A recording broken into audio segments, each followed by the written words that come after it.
Hello everybody and welcome back to another video. If you are new here, my name is Michaela. Welcome. If you're not new here, welcome back. It's good to see you. Today I'm going to talk about books that I would not read again. Now, this doesn't necessarily mean that they're bad, just books that I wouldn't read again and kind of like a little bit of discussion around why I think that.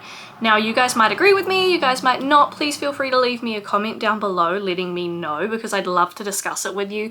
Maybe we have the same views on a book, but that means for me I wouldn't read it again, and for you that you love it, you know? I'm really interested in discussions like that.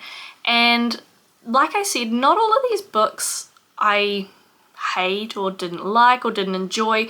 There's different reasons that I wouldn't read them again.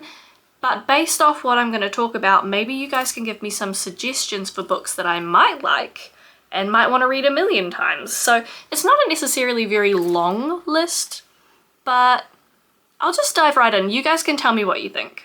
The first one is A Woman in Black by Suzanne Hill. Now, is this book bad? No, I don't think so.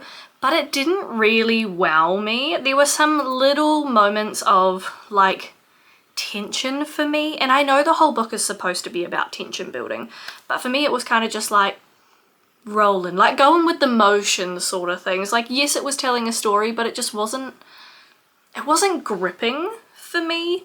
And the one that I had, like the book that I had like Daniel Radcliffe on the cover, so initially I was gonna do like read the book and then watch the movie and compare them because I was really excited to see him in it. But by the time I finished reading the book, I was like,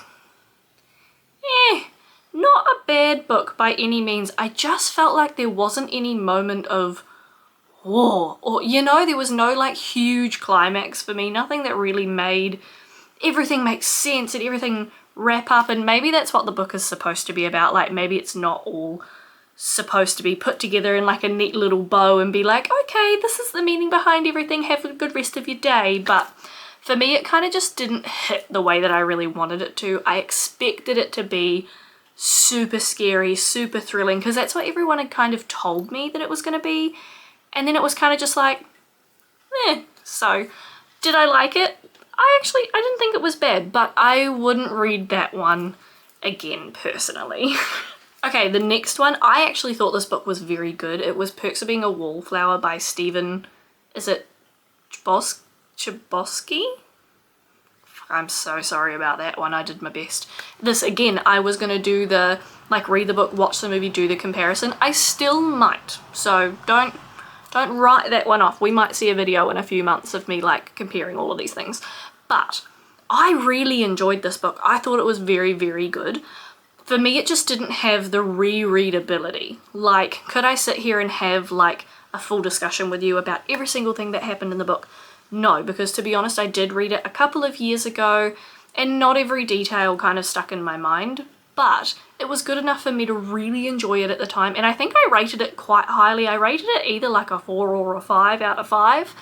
But for me, it's just not one of those stories that I can sit and read and be like emotionally invested in time after time after time. And for me, that's what a very, very good book is. I actually initially picked this book because I think I found it in a book fair.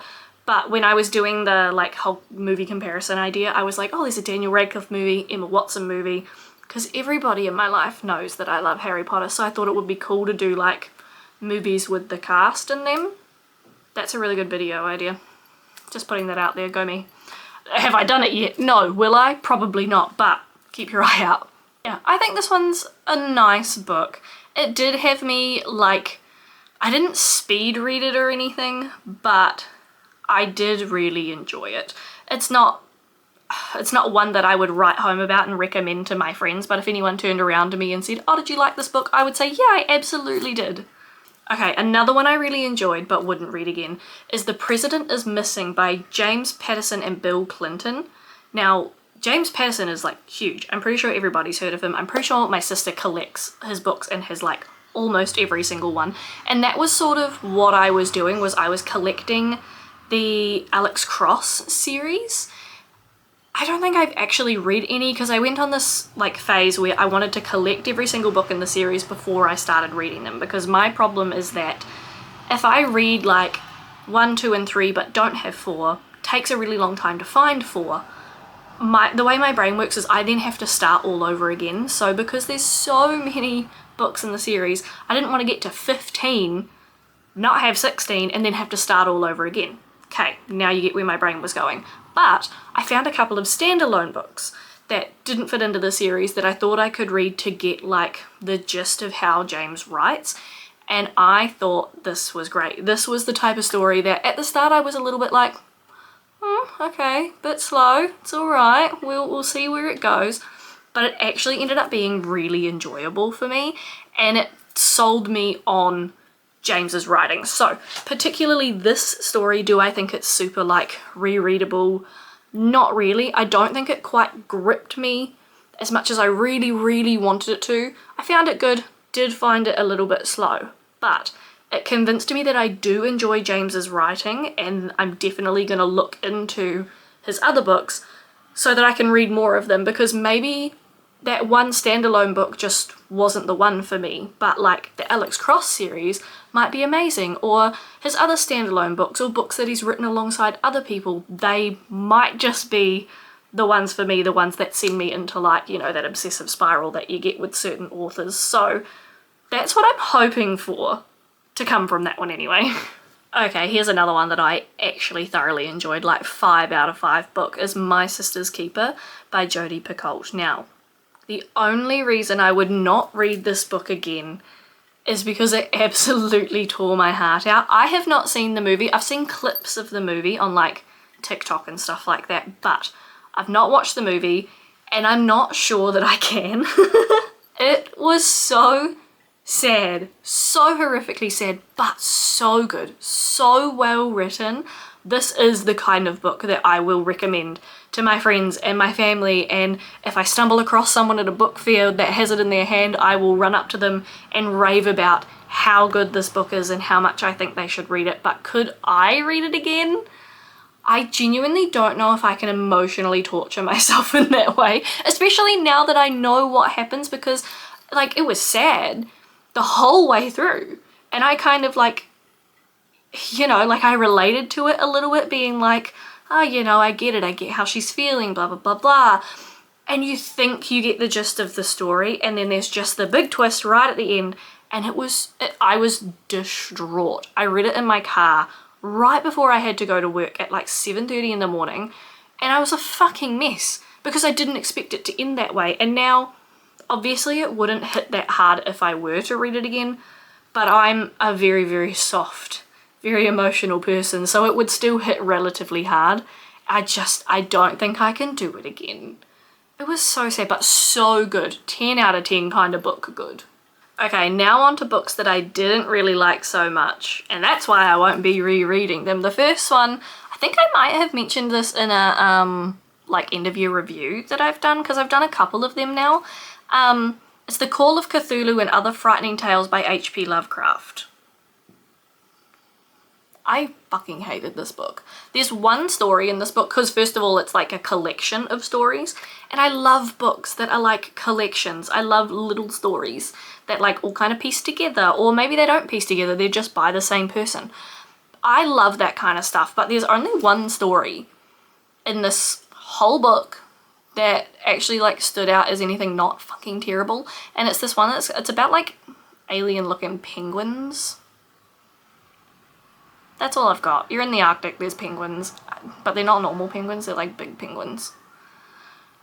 I tried so hard. I finished this book. I read the entire thing, which I'm very proud of myself for, but it was like torture, and I think I've said this to everybody when I describe this book. It's the style of writing, and some people are going to absolutely love it because that's their jam, but it's not mine, and I didn't know that until I read this book. So the way that he writes is beautiful. There's absolutely nothing wrong with it, and it's probably absolutely perfect for the style that he writes in. I don't know much about the style at all because I'm not into it, but for me it feels like you're taking a paragraph or a page or multiple pages to say something that you could summarize down to approximately 2 lines of writing.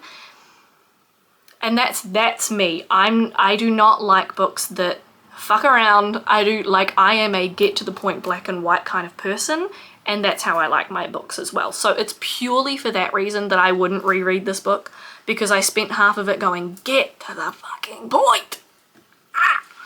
But again, just my opinion. The next one's a little bit more like broad spectrum because it's not a singular book.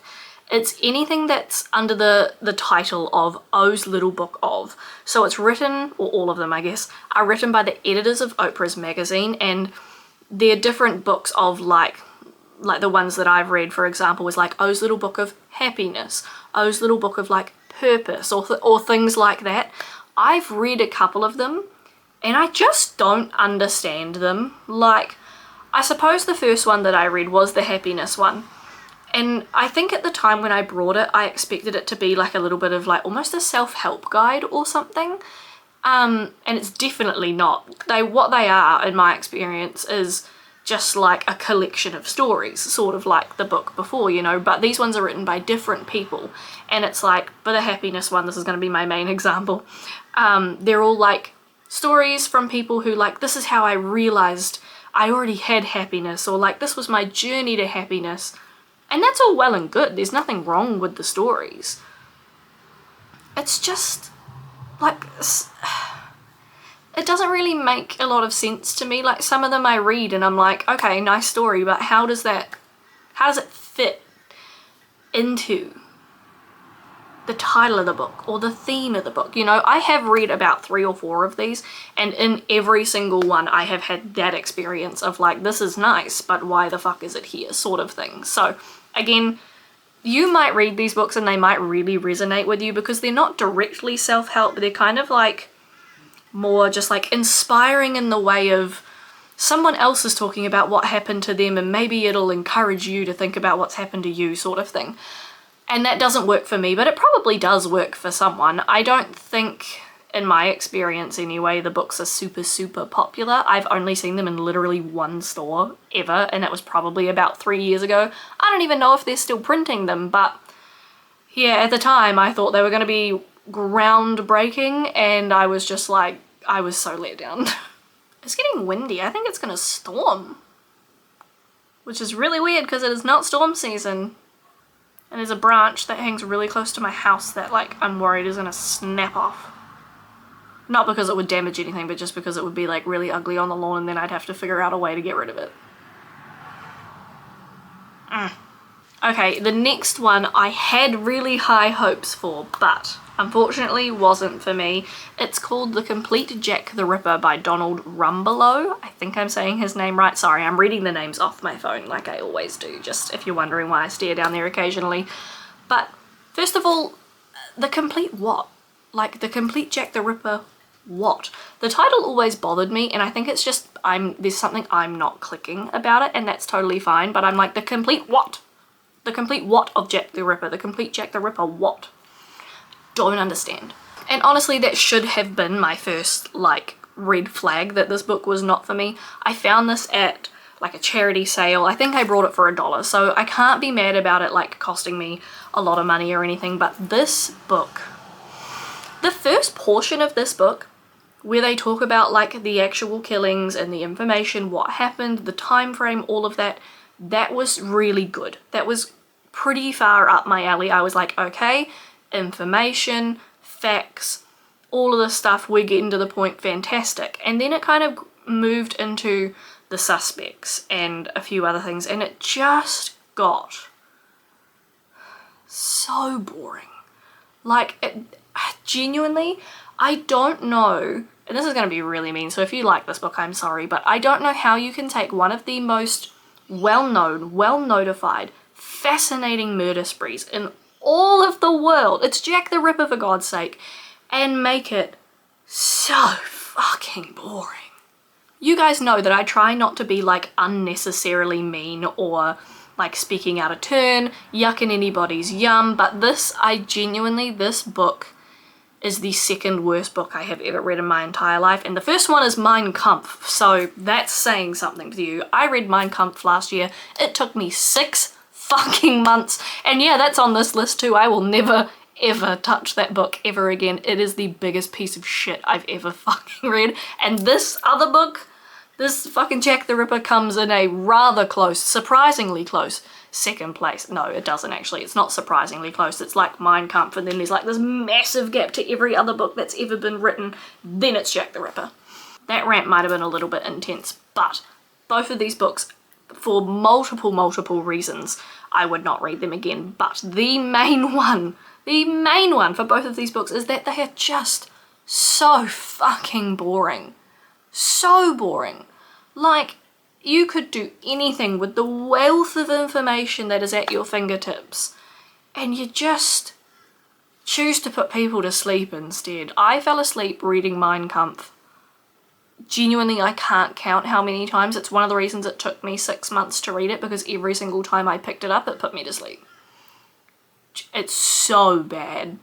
Heading back into like nicer book territory, a book that I really enjoyed but wouldn't read again is Jennette McCurdy's I'm Glad My Mum Died. Now, it's a very jarring book title, so I didn't really know what to expect, and honestly, she is so raw and just like blunt and honest in that book that it really changed a lot of things for me in the way that I looked at her and what she's acted in, because I was a really big fan of iCarly, so it sort of brought a lot into perspective for me. It's a very good book, but I think for me it kind of like, I got what I needed to get from it and I don't really need to read it again sort of thing. However, she has just released a new book this year, or maybe it's just about to come out at the time of this video, I'm not quite sure, but it's called Half His Age, and I would love to read that one just based off how much I loved like I'm Glad My Mum Died. And I know that sounds really weird to say, but I was glued to that book. That is a book I sped through. I could not put it down.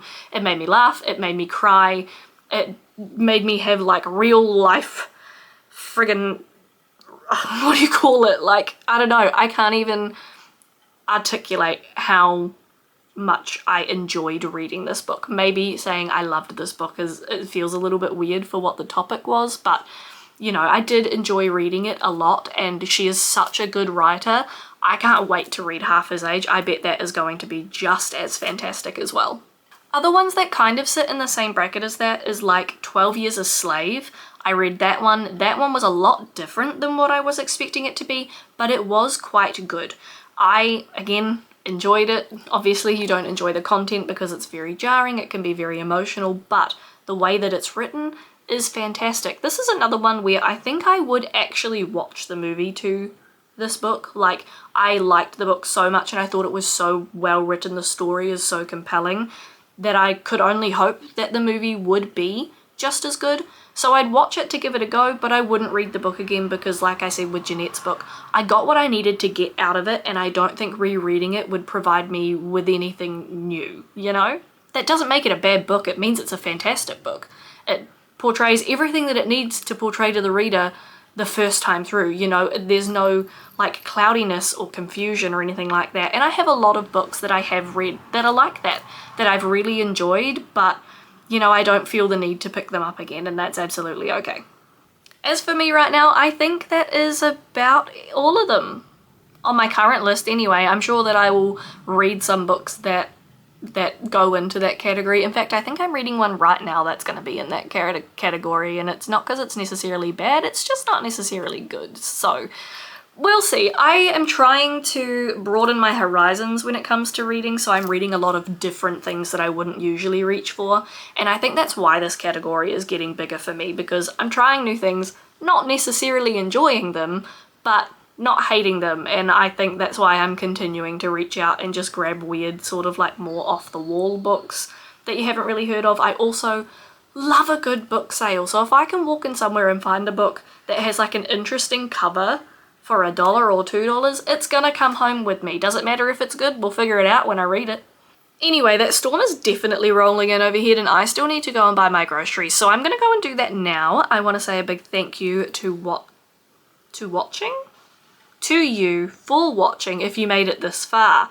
Brain off, need food, go to store. Anyway, if you liked this, please make sure you leave a comment. Let me know what you think of my selection of books that I wouldn't read again. Let me know if there's something that you think that I would enjoy, because I'm always looking for new books. If you want to see more of my content, I post every Sunday at 7 AM Brisbane time, so make sure you subscribe so that you can get a notification, and that way you never miss out. And I can see you all, hopefully, next week. Bye!